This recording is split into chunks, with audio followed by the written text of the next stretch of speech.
Of all the mythologies of the world, few have enchanted the minds of the modern man quite like the mythology of the Norse. The Norse people, colloquially known as Vikings to many, were a society of sailors, explorers and raiders who came from the modern-day Nordic countries. We remember them for primarily raiding the British Isles alongside other places, but also for settling Greenland and Iceland and reaching the shores of Canada hundreds of years before Columbus rediscovered the continent for Spain. But today we are going to be looking at the primary villain of this mythology, Loki. Loki, colloquially known as the god of mischief, was not really a god at all, however. He was actually half Jotun, or giant, and half god. His father was a giant called Verbauti, and his mother was the goddess Laufey. Loki ended up becoming Odin's blood brother, gaining the blood of the Aesir, or the gods, and the trust of the Allfather, albeit briefly. Loki is the primary mischief maker and villain of Norse mythology. He appears in a number of myths and legends, although his appearances can be a little contradictory. Sometimes he is seen helping the gods, other times he is the more Lucifanic figure of Norse mythology. The tellings of the myths vary his appearance greatly. Loki mated with the giant Angrubur and fathered the goddess Hel, the goddess of the underworld, the half-dead overlord of the land of the dead, and a number of other creatures such as Jormungandr, the serpent of Midgard, and the great wolf Fenris. Loki also birthed Odin's own horse, Sleipnir. Loki had a wife called Sigyn and two sons, Vali and Narfi. Unlike in the Marvel films, where Loki is Thor's adopted brother and Odin's adopted son, in the original Norse myths Loki is more of Odin's equal and is considered Thor's half-uncle. However, in the Nordic myths, Loki's antics led to the death of the god of light, Balder, where he tricked the blind god Hod into killing him. When Loki further antagonized Balder's father, Loki was captured by the other gods and imprisoned in a cavern deep beneath the earth. The other gods turned his son Valdi into a wolf and had him kill Narfi. They then bound Loki in Narfi's entrails. A snake was then affixed above Loki in his cavern prison at the centre of the earth, and it would drip its venom onto his face. His wife Sigyn would stand with him, holding a bowl over his face so the venom would drip into it. But every once in a while she would have to empty the pot, and the venom would drip into Loki's face and eyes and cause him to writhe in agony. This would cause him to lash out at the walls of his cavern and cause earthquakes on the world above. During the events of Ragnarok, the Nordic apocalypse, it was fated that Loki would slip free of this prison and join the final battle.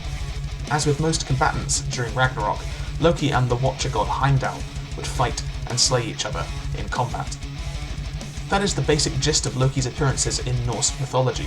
It is important to note that in lesser stories Loki helps the other gods and is less of an antagonistic force, as he is often remembered as. He is commonly cited as being a god, but is in fact more of a giant, which were a common mythical creature in the old tales of the Norse. Loki is also a hermaphrodite, able to give birth to certain of his offspring as if he were a woman. And Loki is first and foremost a shapeshifter, after all. This ties him closely to certain other mythological entities such as Zeus in the Greek myths and Satan in the Christian ones, and Loki's appearances were made to be a lot more satanic by the Christians who ventured up and met the pagan Norse and interpreted their myths and legends. Loki has a few notable appearances in modern pop culture, which has really cemented him as one of the most famous of the ancient gods. He has appearances in the God of War games, but he is most famous for his appearances in Marvel Comics, and mainly the Marvel Cinematic Universe. In the universe, he is played by English actor Tom Hiddleston, and is depicted as an impish trickster. He is Thor's brother in these films, instead of having a more even relationship with Odin, and is often depicted with a golden horned helmet and wearing green. He is depicted as spiteful and jealous, and much more Lucifanic than the mighty giant warrior of the Nordic myths. In these films, Loki does keep his shape-shifting abilities, and interestingly enough, they change his father to be Laufey, who is a frost giant, instead of his mother. However, Marvel is not the only comic company to have a version of the trickster god. DC Comics, specifically their Vertigo banner, has a version as well.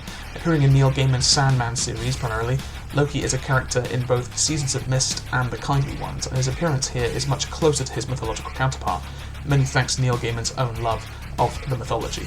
Loki is depicted as enduring his punishment under the earth, but is freed by Odin to help him take control of Hel, which had been rendered vacant after Lucifer Morningstar abandoned it to go and live on Earth. Odin and Loki attempted to get the keys to Hel off of Dream of the Endless, and during this, Loki managed to give Odin the slip and escape returning to his punishment, only to end up there years later after a scheme to kill a dream child called Daniel goes awry and he gets caught by Dream's demonic enforcer, the Corinthian.